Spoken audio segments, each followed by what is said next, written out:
कृष्णा। प्रिय भक्तों, भगवान श्री कृष्ण की कृपा आपके और आपके परिवार के ऊपर सदा सर्वदा बनी रहे। आज की कथा में हम श्रीमद् भागवत पुराण के पंचम स्कंद से राजा राहुगण और जड़ भरत के बीच के संवाद को सुनेंगे। यह कथा जीवन के गहरे रहस्यों को उजागर करती है, इसीलिए आप सभी भक्तों से निवेदन है कि इस कथा को एकाग्रचित होकर जरूर सुने। जड़ भरत ने राजा राहुगढ़ से कहा, राजन, तुम ज्ञानी नहीं हो, बस ऊपर ऊपर की बातें कर रहे हो। सच्चे ज्ञानी लोग स्वामी और सेवक जैसे संबंधों को झूठ मानते हैं।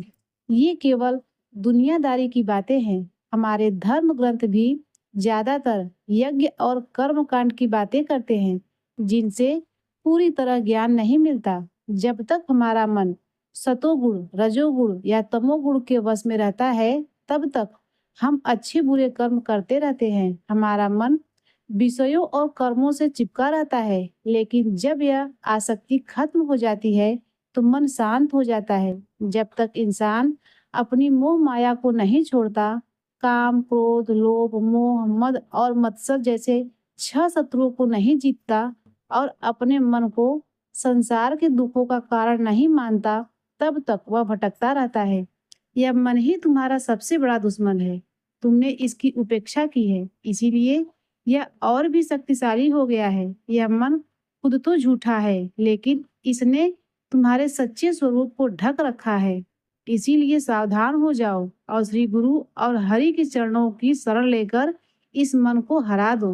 राजा राहुगढ़ ने कहा, हे भगवान, मैं आपको प्रणाम करता हूँ। आप सच में इस संसार के उद्धार के लिए आए हैं। आपके वचन मेरे लिए अमृत के समान है, क्योंकि मेरी बुद्धि को अहंकार रूपी सांप ने डस लिया है। पहले तो मुझे आप यह समझाएं कि आपने कैसे कहा कि भार उठाना और उससे होने वाली थकान झूठे हैं। यह बात मेरी समझ में से बाहर है। जड़ भरत ने समझाया, राजन, यह शरीर मिट्टी से बना है। इसे जब कोई उठाता है तो लोग इसे पालकी और पालकी उठाने वाले कहते हैं, लेकिन यह तो बस व्यवहार की बात है। तुम खुद को राजा कहते हो और इन बेचारों पर जुल्म करते हो। तुम कहते हो कि तुम प्रजा की रक्षा करते हो, लेकिन तुम तो क्रूर हो। यह तुम्हें शोभा नहीं देता। यह पूरी दुनिया, पेड़ पौधे और इंसान सब मिट्टी से ही बनते हैं और मिट्टी में ही मिल जाते हैं। तो फिर इस सब में क्या फर्क है? हे राहुगढ़, केवल महापुरुषों की चरण धूल में नहाए बिना कोई भी परमात्मा का ज्ञान नहीं पा सकता। न तो तपस्या से, न यज्ञ से, न दान से, न वेद पढ़ने से और न ही पूजा पाठ से। इसका कारण यह है कि संतों की सभा में हमेशा भगवान की बातें होती है, जिससे मन पवित्र होता है और वह भगवान वसुदेव में लग जाता है। जड़ भरत ने आगे कहा, मैं पिछले जन्म में राजा भरत था। मैंने सब कुछ छोड़कर भगवान की भक्ति में खुद को लगा दिया था, लेकिन एक हिरण के लगाव हो जाने के कारण मुझे अगले जन्म में हिरण बनना पड़ा। हालांकि भगवान की कृपा से मुझे उस जन्म में भी अपनी याददाश्त नहीं गई। इसीलिए अब मैं लोगों से दूर रहता हूँ और एकांत में घूमता रहता हूँ। इसका मतलब यह है कि ज्ञान रूपी तलवार से ही हम अपने मोह बंधन को काट सकते हैं। जब हम भगवान की कथा सुनते हैं और सुनाते हैं, तो हमें उनकी याद बनी रहती है और हम आसानी से संसार के दुखों को पार कर सकते हैं। प्रिय भक्तों, भरत जी ने संसार की तुलना एक घने जंगल से करते हुए कहा, हे राजन, यह जीवन एक व्यापारी की तरह है जो सुख की तलाश में भटकता रहता है। माया ने इसे एक भयानक जंगल संसार में डाल दिया है। इस जंगल में मन और पांचों इंद्रियां ही डाकू है, जो हमारे अच्छे कर्मों को लूट लेती है। हे राजन, इस जंगल में 6 डाकू है, काम, क्रोध, लोभ, मोह, मद, मत्सर। हमारा सब कुछ लूट लेते हैं। हमारे रिश्तेदार, स्त्री, पुत्र, भेड़ियों और गीदड़ों की तरह हमारे धन को छीन लेते हैं। इस संसार में हमें कभी भूख सताती है, तो कभी हम मीठे वचनों से पक्षियों की तरह और स्त्री पुरुष के सुख वानरों की तरह में फंस जाते हैं। हम अपने परिवार की चिंता में ऐसे फंस जाते हैं कि बाहर नहीं निकल पाते। जब हम धन कमाने के लिए किसी दूसरे का धन चुराते हैं, तो हम राजा या कानून के हाथों दंड पाते हैं। यहाँ हर कदम पर दुख, चिंता, डर और झगड़े हैं। इस दुनिया में भटकते हुए हम अपनों के मरने पर शोक करते हैं और नए जन्म लेने वालों को अपना लेते हैं, लेकिन कोई भी इस भयानक रास्ते से वापस नहीं लौटता। यहाँ तक कि बड़े-बड़े राजा जो सबको जीत लेते हैं, वे भी इस पृथ्वी को मेरी मानकर लड़ते हैं और अपने प्राण छोड़ देते हैं। वे भी भगवान के उस अविनाशी पद को नहीं पा पाते, जो केवल शांत और वैर रहित लोगों को मिलता है। हे राहुगण, तुम भी इसी रास्ते पर भटक रहे हो। इसीलिए अब प्रजा को दंड देने का काम छोड़कर सभी प्राणियों के प्रति दयालु हो जाओ और भगवान की सेवा से ज्ञान रूपी तलवार को तेज करके इस भव सागर को पार कर लो। राजा राहुगण ने भरत जी के चरणों में झुककर कहा, हे ब्रह्मज्ञानी, मैं आपको बार बार प्रणाम करता हूँ। मनुष्य जन्म ही सबसे श्रेष्ठ है, क्योंकि यहाँ आप जैसे महान लोगों का साथ मिलता है। आपकी कुछ ही पल की सगंती से मेरा सारा भ्रम और अज्ञान दूर हो गया। श्री सुखदेव जी ने आगे बताया, राजन, जब राजा राहुगण को भरत जी से ज्ञान मिला तो उनका घमंड और अहंकार दूर हो गया। श्री सुखदेव जी कहते हैं, हे राजन, यह संसार एक बीहड़ जंगल की तरह है और हम सब उस जंगल में भटकते हुए व्यापारी हैं। इस जंगल में हम अपने कर्मों के फल भोगते हैं और कभी भी शांत नहीं रह पाते। यह शरीर इस जंगल में हमारा डेरा है। हम अपने शरीर से जो भी अच्छा या बुरा कर्म करते हैं, उसका फल हमें इसी जंगल में मिलता है। हमारी इंद्रियां जैसे मन, आंखें, कान, नाक, जीभ और त्वचा ही इस जंगल के डाकू हैं। हम अपनी मेहनत से जो भी पुण्य रूपी धन कमाते हैं, ये इंद्रियां उसे भोग विलास और गलत कामों में खर्च कर देती है। श्री सुखदेव जी ने आगे बताया, इस संसार रूपी जंगल में कई खतरे हैं। कुटुंब और रिश्तेदार हमारे अपने ही लोग जैसे परिवार, भेड़िया और गीदड़ों की तरह होते हैं, जो हमारी इच्छा के विरुद्ध हमारा धन छीन लेते हैं। काम, क्रोध और लोभ ये हमारी बुद्धि को ऐसे भ्रमित कर देते हैं, जैसे रेगिस्तान में पानी का भ्रम होता है। हम झूठी चीजें के पीछे भागते रहते हैं। दुष्ट लोग, नीच और दुष्ट लोग हमें परेशान करते हैं, जैसे मच्छर और डांस। प्रिय भक्तों, इसके बाद राजा परीक्षित ने श्री सुखदेव जी से पूछा, हे महाभाग, मैं वह उपाय जानना चाहता हूँ जिसके अनुष्ठान से मनुष्य अनेक भयंकर यातनाओं से भरे नरकों में न जाए। जो मनुष्य मन, वाणी और शरीर से पाप करता है, यदि वह उन 6 पापों का इसी जन्म में प्रायश्चित न कर ले, तो मरने के बाद उसे अवश्य ही उन भयंकर यातनापूर्ण नरकों में जाना पड़ता है, जिसका वर्णन आपने 5वें स्कंद के अंत में सुनाया है। इसीलिए बड़ी सावधानी और सजगता के साथ रोग और मृत्यु के आने से पहले ही शीघ्र से शीघ्र पापों की गुरुता यानी गंभीरता और लघुता पर विचार करके उनका प्रायश्चित कर डालना चाहिए। जैसे एक कुशल चिकित्सक रोगों का कारण और उनकी गंभीरता जानकर तुरंत उनकी चिकित्सा कर देता है।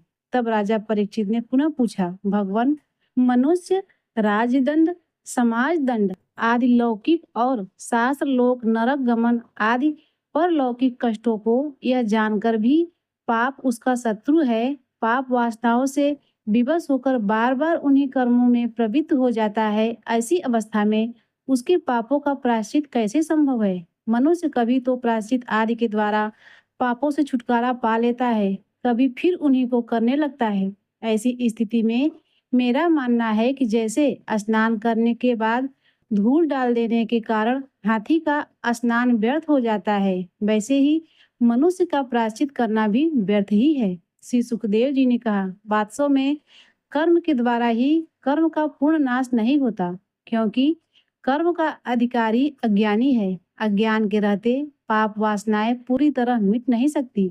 इसीलिए सच्चा प्रायश्चित तो तत्व ज्ञान ही है। जो पुरुष केवल सुपथ यानी अच्छी चीजें का ही सेवन करता है, उसे रोग अपने वश में नहीं कर सकते। वैसे ही परीक्षित, जो मनुष्य नियमों का पालन करता है, वह धीरे धीरे पाप वासनाओं से मुक्त होकर कल्याणप्रद तत्व ज्ञान प्राप्त करके समर्थ होता है। जैसे बांसों के झुरमुट में लगी आग बांसों को जला डालती है, वैसे ही धर्मपरायण पुरुष तपस्या, ब्रह्मचर्य, इंद्रिय दमन, मन की स्थिरता, दान, सत्य, बाहर और भीतर की पवित्रता तथा यम एवं नियम इन 9 साधनों से मन, वाणी और शरीर के द्वारा किए गए बड़े से बड़े पापों को भी नष्ट कर देते हैं। भगवान के शरण में रहने वाले भक्तजन जो बिरले ही होते हैं, केवल भक्ति के द्वारा अपने सारे पापों को उसी प्रकार भस्म कर देते हैं जैसे सूर्य कोहरे को। परीक्षित, पापी पुरुष की जैसी शुद्धि भगवान को आत्मसमर्पण करने से और उनके भक्तों की सेवा करने से ही होती है, वैसी तपस्या आदि के द्वारा नहीं होती। जगत में यह भी भक्ति का मार्ग ही सर्वश्रेष्ठ है, भय रहित और कल्याण स्वरूप है, क्योंकि इस मार्ग पर भगवान परायण सुशील साधु जन चलते हैं। हे परीक्षित, जैसे शराब से भरे घड़े को नदियां पवित्र नहीं कर सकती, वैसे ही बड़े बड़े प्रायश्चित बार बार किए जाने पर भी भगवान से विमुख मनुष्य को पवित्र करने में असमर्थ है। जिन्होंने अपने मन रूपी मधुकर को भगवान श्री कृष्ण के चरण कमल रूपी मरकंद का एक बार पान कर दिया, उन्होंने मानो सारे प्रायश्चित कर लिए। वे स्वप्न में भी यमराज और उनके पासधारी दूतों को नहीं देखते, फिर नरक की तो बात ही क्या करें। हे परीक्षित, इस विषय में महात्मा लोग एक प्राचीन इतिहास सुनाया करते हैं। उसमें भगवान विष्णु और यमराज के दूतों का संवाद है। तो मुझसे उसे सुनो। कान्यकुब्ज नगर में एक दासीपति ब्राह्मण रहता था। उसका नाम अजामिल था। दासी के सत्संग से दूषित होने के कारण उसका सदाचार नष्ट हो गया था। वह पतित व्यक्ति कभी राहगीरों को बांधकर लूट लेता, कभी जुए में छल से हरा देता, किसी का धन धोखे से ले लेता तो किसी का चुरा लेता। इस प्रकार अत्यंत निंदनीय प्रवृत्ति का आश्रय लेकर वह अपने परिवार का पेट भरता था और दूसरे प्राणियों को बहुत ही सताता था। हे परीक्षित, इस प्रकार वह वहां रहकर दासी के बच्चों का पालन पोषण करता रहा। उसकी आयु का बहुत बड़ा भाग 88 वर्ष बीत गए। बूढ़े अजामिल के 10 पुत्र थे। उनमें सबसे छोटे का नाम नारायण था। माता पिता उससे बहुत प्यार करते थे। वृद्ध अजामिल ने अत्यंत मोह के कारण अपना संपूर्ण हृदय अपने बच्चे नारायण को सौंप दिया था। वह अपने बच्चे की तोतली बोली सुनकर तथा बाल सुलभ देखकर फूला नहीं समाता था। अजामिल बालक के स्नेह बंधन में इतना बंध गया था कि जब वह खाता तब उसे भी खिलाता, जब पानी पीता तो उसे भी पिलाता। इस प्रकार वह अतिशय मूढ़ अज्ञानी हो गया था। उसे इस बात का पता ही नहीं चला कि मृत्यु उसके सिर पर आ पहुंची है। वह मूर्ख इसी प्रकार अपना जीवन बिता रहा था कि मृत्यु का समय आ पहुंचा। वह अपने पुत्र बालक नारायण के संबंध में ही सोच विचार कर रहा था। इतने में ही अजामिल ने देखा कि उसे ले जाने के लिए अत्यंत भयानक 3 यमदूत आए हैं। उनके हाथों में फंदा है, मुंह टेढ़े मेढ़े हैं और शरीर के रोंगटे खड़े हुए हैं। उस समय बालक नारायण वहां से कुछ दूरी पर खेल रहा था। यमदूतों को देखकर अजामिल अत्यंत व्याकुल हो गया और उसने बहुत ऊंचे स्वर में पुकारा, नारायण। भगवान के पार्षद ने देखा कि अब मरते समय हमारे स्वामी भगवान नारायण का नाम ले रहा है, उनके नाम का कीर्तन कर रहा है। अतः वे बड़े वेग से तुरंत वहां आ पहुंचे। उस समय यमराज के दूत दासीपति अजामिल के शरीर में से उसके सूक्ष्म शरीर को खींच रहे थे। विष्णु दूतों ने उन्हें बलपूर्वक रोक दिया। उनके रोकने पर यमराज के दूतों ने उनसे कहा, अरे धर्मराज की आज्ञा का उल्लंघन करने वाले, तुम लोग कौन हो? तुम किसके दूत हो? कहाँ से आए हो? और इसे ले जाने से हमें क्यों रोक रहे हो? क्या तुम लोग कोई देवता, उपदेवता अथवा सिद्ध श्रेष्ठ हो? हम देखते हैं कि तुम सब लोगों के नेत्र कमल दल के समान कोमलता से भरे हैं। तुम पीले पीले रेशमी वस्त्र पहने हो।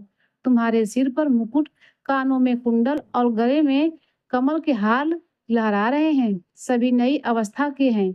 सुंदर 4 भुजाएं हैं। सभी के कर कमलों में धनुष, तरकस, तलवार, गदा, शंख, चक्र आदि सुशोभित हैं। तुम लोगों के शरीर की कांति से दिशाओं का अंधकार भी दूर हो रहा है। हम धर्मराज के सेवक हैं। हमें तुम लोग क्यों रोक रहे हो? श्री सुखदेव जी कहते हैं, परीक्षित, जब यमदूतों ने इस प्रकार कहा तब भगवान नारायण के आज्ञाकारी पार्षदों ने हंसकर मेघ के समान गंभीर वाणी से उनके प्रति यह कहा। भगवान के पार्षदों ने कहा, यमदूतों, यदि तुम लोग सचमुच धर्मराज के आज्ञाकारी हो तो हमें धर्म का लक्षण और धर्म का सार सुनाओ। दंड किस प्रकार दिया जाता है? दंड का पात्र कौन है? मनुष्यों में सभी पापाचारी दंडनीय है अथवा उनमें से कुछ नहीं है? यमदूत ने कहा, वेदों ने जिन कर्मों का विधान किया है वे धर्म है और जिसका निषेध किया है वे अधर्म है। वेद स्वयं भगवान के स्वरूप हैं। वे उनके स्वाभाविक श्वास प्रश्वास और स्वयं प्रकाश ज्ञान है, ऐसा हमने सुना है। जगत के रजोगुणी सतगुणी और तमोगुणी सभी पदार्थ हैं। सभी प्राणी अपने परम आश्रय भगवान में ही स्थित रहते हैं। वेद ही उनके गुण नाम कर्म और रूप आदि के अनुसार उनका उचित विभाजन करते हैं। जीव शरीर अथवा मनोवृत्तियों से जितना कर्म करते हैं उसके साक्षी रहते हैं। सूर्य अग्नि आकाश वायु चंद्रमा संध्या रात दिन दिशाएं जल पृथ्वी काल और धर्म, इनके द्वारा अधर्म का पता चल जाता है और तब दंड के पात्र का निर्णय होता है। पाप कर्म करने वाले सभी मनुष्य अपने अपने कर्मों के अनुसार दंडनीय होते हैं। निष्पाप पुरुषों को जो प्राणी कर्म करते हैं उनका गुणों से संबंध रहता ही है, इसीलिए सभी से कुछ पाप और कुछ पुण्य होते हैं और देववान होकर भी कोई पुरुष कर्म किए बिना रह ही नहीं सकता। इस लोक में जो मनुष्य जिस प्रकार का और जितना अधर्म या धर्म करता है वह परलोक में उसका उतना और वैसा ही फल भोगता है। देवताओं के शिरोमणियों में सत्व रज और तम, इन तीनों गुणों के भेद के कारण इन लोक में तीन प्रकार के प्राणी दिखते हैं, पुण्यात्मा पाप आत्मा और पुण्य पाप दोनों से युक्त अथवा सुखी दुखी और सुख दुख दोनों से युक्त। वैसे ही परलोक में भी उनकी तीन प्रकार की स्थिति का अनुमान किया जाता है। वर्तमान समय ही भूत बीते हुए और भविष्य आने वाले का अनुमान करा देता है। वैसे ही वर्तमान जन्म के पाप पुण्य भी भूत और भविष्य जन्मों के पाप पुण्य का अनुमान करा देते हैं। हमारे स्वामी अजन्मा भगवान सर्वज्ञ यमराज सबके अंतर्कण में ही विराजमान है, इसीलिए वे अपने मन से ही सबके पूर्व जन्मों को देख लेते हैं। वे साथ ही उनके भावी स्वरूप का भी विचार कर लेते हैं। जैसे सोया हुआ अज्ञानी पुरुष स्वप्न के समय प्रतीत हो रहे कल्पित शरीर को ही अपना वास्तविक शरीर समझता है और सोए हुए अथवा जागने वाले शरीर को भूत भूल जाता है, वैसे ही जीव भी अपने पूर्व जन्मों की याद भूल जाता है और वर्तमान शरीर के सिवा पहले और पिछले शरीरों से संबंध में कुछ भी नहीं जानता। हे देवताओं, क्या आप जानते ही हैं कि यह अजामिल बड़ा शास्त्रज्ञ था। शील सदाचार और सद्गुणों का तो यह खजाना ही था। ब्रह्मचारी विनयशील जितेंद्रिय सत्यनिष्ठ मंत्रवेत्ता और पवित्र भी था। इनके गुरु अग्नि अतिथि और वृद्ध पुरुषों की सेवा की थी।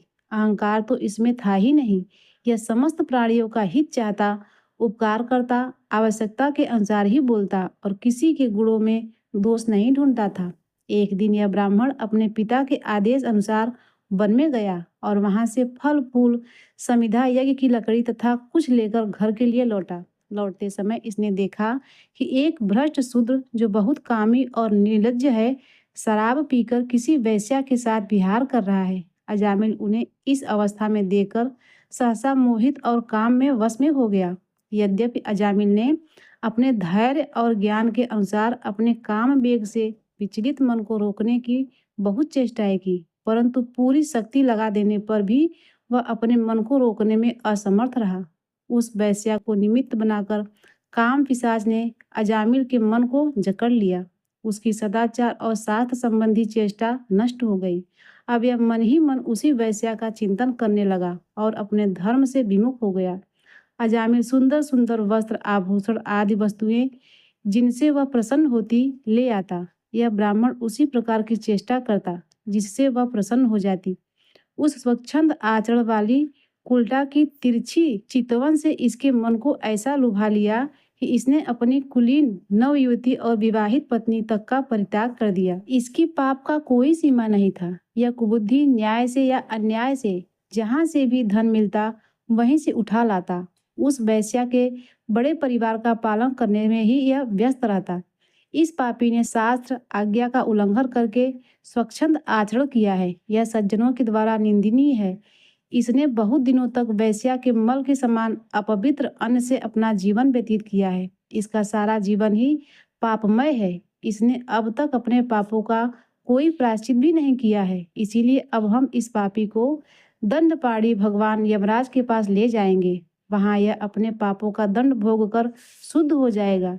श्री सुखदेव जी कहते हैं, परीक्षित, भगवान के नीति निपुण और धर्म का मर्म जानने वाले पार्षदों ने यमदूतों का यह अभिभाषण सुनकर उनसे इस प्रकार कहा। भगवान के पार्षदों ने कहा, यमदूतों, यह बड़े आश्चर्य और खेद की बात है कि धर्मराज की सभा में भी अधर्म का प्रवेश हो रहा है, क्योंकि वहां निरपराध और अदंडनीय व्यक्ति को दंड दिया जा रहा है। ये आप ही हैं जो धर्मराज के दूत हैं और परोपकारी भी हैं। यदि वे ही प्रजा के प्रति विषमता का व्यवहार करने लगे तो फिर प्रजा किसकी शरण लेगी। सज्जन जैसा आचरण करते हैं, साधारण लोग भी वैसा ही करते हैं। वे अपने आचरण के द्वारा जिस कर्म को धर्म अनुकूल प्रमाणित कर देते हैं, लोग उसी का अनुकरण करने लगते हैं। साधारण लोग पशुओं के समान धर्म और अधर्म का स्वरूप न जानकर किसी सत्पुरुष पर विश्वास कर लेते हैं, उसकी गोद में सिर रखकर निर्भय और निश्चिंत सो जाते हैं। वहीं दयालु सत्पुरुष जो प्राणियों का अत्यंत विश्वास पात्र हैं और जिसे मित्र भाव से अपना हितैषी समझकर उन्होंने आत्मसमर्पण कर दिया है, उन अज्ञानी जीवों के साथ कैसे विश्वासघात कर सकता है। हे यमदूतों, इसने करोड़ों करोड़ों जन्मों की पाप राशि का पूरा पूरा प्रायश्चित कर लिया है, क्योंकि इसने विवश होकर ही सही भगवान के परम कल्याणमय नाम का उच्चारण किया है। जिस समय इसने नारायण इस 4 अक्षरों का उच्चारण किया, उसी समय केवल उतने से ही इस पापी के समस्त पापों का प्रायश्चित हो गया।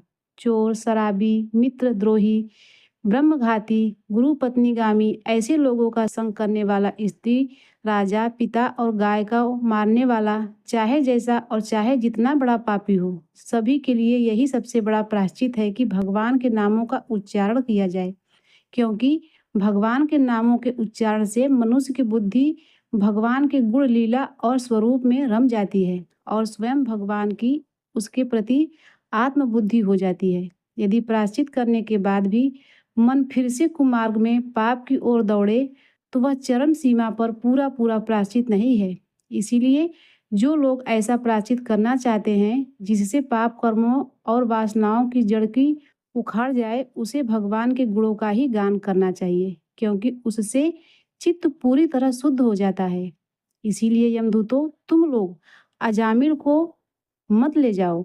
इसने सारे पापों का प्रायश्चित कर लिया है, क्योंकि इसने मरते समय भगवान के नाम का उच्चारण किया है। बड़े बड़े महात्मा पुरुष यह बात नहीं जानते हैं कि संकेत में, किसी दूसरे अभिप्राय से, परिहास में, तान अलापे में अथवा किसी की अवहेलना करने में भी यदि कोई भगवान के नामों का उच्चारण करता है तो उसके सारे पाप नष्ट हो जाते हैं। जो मनुष्य गिरते समय, पैर फिसलते समय, अंग भंग होते समय और सांप के काटने, आग में जलने तथा चोट लगने समय भी विवस्था में ही हरि हरि कहकर भगवान के नाम का उच्चारण कर लेता है, वह यम यातना का पात्र नहीं रह जाता। महर्षियों ने जानबूझकर बड़े पापों के लिए बड़े और छोटे पापों के लिए छोटे प्रायश्चित बताए हैं, इसमें संदेह नहीं है। उन तपस्या, दान, जप आदि प्रायश्चितों के द्वारा वे पाप नष्ट हो जाते हैं, परंतु उन पापों से मलिन हुआ उसका हृदय शुद्ध नहीं होता। भगवान के चरणों की सेवा से वह भी शुद्ध हो जाता है। यमदूतों, जैसे जान या अनजान में ईंधन का अग्नि से स्पर्श हो जाए तो वह भस्म हो ही जाता है, वैसे ही जानबूझकर या अनजाने में भगवान के नामों का संकीर्तन करने से मनुष्य के सारे पाप भस्म हो जाते हैं। जैसे कोई परम शक्तिशाली अमृत को उसका गुण न जानकर अनजान में ही पी ही लेता है, तो भी वह अवश्य ही पीने वाले अमर हो जाता है, वैसे ही अनजान में उच्चारण करने पर भी भगवान का नाम अपना फल देकर ही रहता है। श्री सुखदेव जी कहते हैं, राजन, इस प्रकार भगवान के पार्षदों ने भागवत धर्म का पूरा पूरा निर्णय सुना दिया और अजामिल को यमदूतों के फंदे से छुड़ाकर मृत्यु के मुख से बचा लिया। फिर परीक्षित, पार्षदों की यह बात सुनकर यमदूत यमराज के पास गए और उन्हें यह सारा वृत्तांत ज्यों का त्यों सुना दिया। अजामिल यमदूतों के फंदे से छूटकर निर्भय और स्वस्थ हो गया। उसने भगवान के पार्षदों के दर्शन से उन्मत्त आनंद में मग्न होकर उन्हें सिर झुकाकर प्रणाम किया। निष्पाप परीक्षित, भगवान के पार्षदों ने देखा कि अजामिल कुछ कहना चाहता है, तब वे सहसा उसके सामने ही वही अंतर्ध्यान हो गए। इस अवसर पर अजामिल ने भगवान के पार्षदों से विशुद्ध भागवत धर्म और यमदूतों के मुख से वेदांताओं सद्गुण धर्म श्रवण किया था। सभी पापों का नाश करने वाले भगवान की महिमा सुनने से अजामिल के हृदय में शीघ्र ही भक्ति का उदय हो गया। अब उसे अपने पापों को याद करके बड़ा पश्चाताप होने लगा। अजामिल मन ही मन सोचने लगा, अरे मैं कैसा इंद्रियों का दास हूँ। मैंने एक दासी के गर्भ से पुत्र उत्पन्न करके अपना ब्रह्मार्थ नष्ट कर लिया है। यह बड़ी दुख की बात है। धिक्कार है मुझे, बार बार धिक्कार है। मैं संतों के द्वारा निंदनीय हूँ, पापात्मा हूँ। मैंने अपने कुल को कलंक कर दिया है। हाय हाय, मैंने अपनी सती और निर्दोष पत्नी का परित्याग कर दिया और शराब पीने वाली उल्टा का संग किया। मैं कितना नीच हूँ। मेरे माता पिता बूढ़े और तपस्वी थे। वे पूरी तरह असहाय थे। उनकी सेवा करने वाला और कोई नहीं था। मैंने उनका भी परित्याग कर दिया। अब मुझे अवश्य अत्यंत भयावह नरक में गिरूंगा, जिसमें गिरकर धर्म का नाश करने वाले पापात्मा कामी पुरुष अनेकों प्रकार की यम यातनाएं भोगते हैं। मैंने अभी जो अद्भुत दृश्य देखा, क्या वह स्वप्न है अथवा जागृत अवस्था का ही प्रत्यक्ष अनुभव है?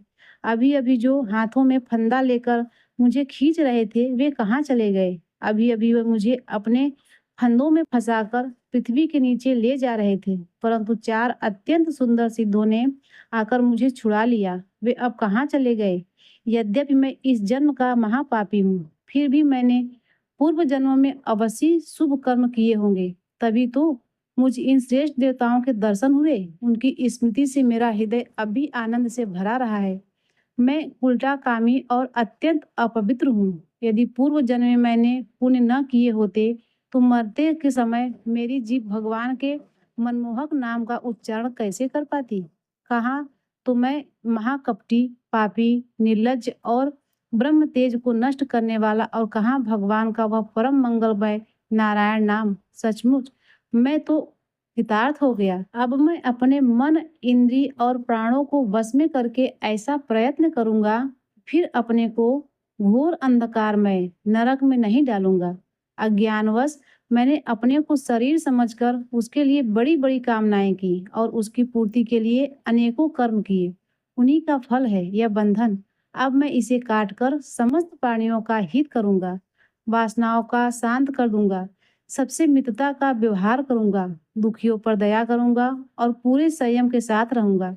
भगवान की माया ने स्त्री का रूप धारण करके मुझ अधम को फंसा लिया और कीड़ा मृग खेल के हिरण की भांति मुझे बहुत नचाया। अब मैं अपने आप को उस माया से मुक्त करूंगा। मैंने सत्य वस्तु परमात्मा को पहचान लिया है। अतः अब मैं शरीर आदि में मैं और मेरा का भाव छोड़कर भगवान के नाम के कीर्तन आदि से अपने मन को शुद्ध करूंगा और उसे भगवान में लगाऊंगा। श्री सुखदेव जी कहते हैं, हे परीक्षित, उन भगवान के पार्षद महात्माओं का केवल थोड़ी ही देर के लिए सत्संग हुआ था। इतने से ही अजामिल के चित्त में संसार के प्रति तीव्र वैराग्य हो गया। वे सबके संबंध और मोह को छोड़कर हरिद्वार चले गए। उस पवित्र स्थान में जाकर वे भगवान के मंदिर में आसन से बैठ गए और उन्होंने योग मार्ग का आश्रय लेकर अपनी सारी इंद्रियों को विषयों से हटाकर मन में लीन कर लिया और मन को बुद्धि में मिला दिया। इसके बाद आत्मचिंतन के द्वारा उन्होंने बुद्धि को विषयों से पृथक कर लिया और भगवान के धाम अनुभव स्वरूप पर ब्रह्म में जोड़ दिया। इस प्रकार जब अजामिल की बुद्धि त्रिगुणमयी प्रकृति से ऊपर उठकर भगवान के स्वरूप में स्थित हो गई, तब उन्होंने देखा कि उनके सामने वे ही 4 पार्षद जिन्हें उन्होंने पहले देखा था खड़े हैं। अजामिल ने सिर झुकाकर उन्हें नमस्कार किया। उनका दर्शन पाने के बाद उन्होंने उस तीर्थ स्थान में गंगा के तट पर अपना शरीर त्याग दिया और तत्काल भगवान के पार्षदों का स्वरूप प्राप्त कर लिया। अजामिल भगवान के पार्षदों के साथ स्वर्णमय विमान पर आरूढ़ होकर आकाश मार्ग से भगवान लक्ष्मीपति के निवास स्थान बैकुंठ को चले गए।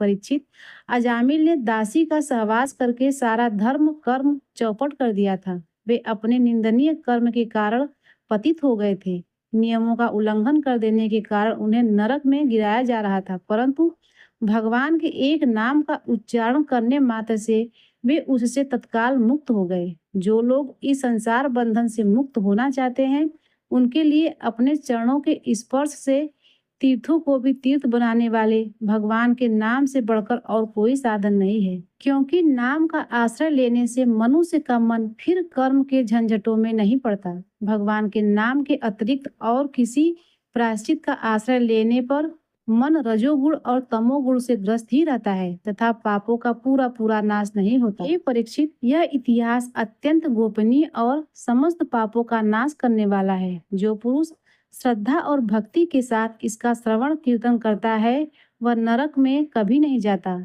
यमराज के दूतों तो आंख उठाकर उसकी ओर देख तक नहीं सकते। उस पुरुष का जीवन चाहे पापमय ही क्यों न रहा हो, वैकुंठ लोक में उसकी पूजा होती है। परीक्षित देखो, अजामिल जैसे पापी ने मृत्यु के समय पुत्र के बहाने भगवान के नाम का उच्चारण किया, उसे भी वैकुंठ की प्राप्ति हो गई। फिर जो लोग श्रद्धा के साथ भगवान के नाम का उच्चारण करते हैं उनकी तो बात ही क्या करें। तो प्रिय भक्तों, एक बार प्रेम से बोलिए जय श्री कृष्णा। ओम नमो भगवते वासुदेवाय नमः।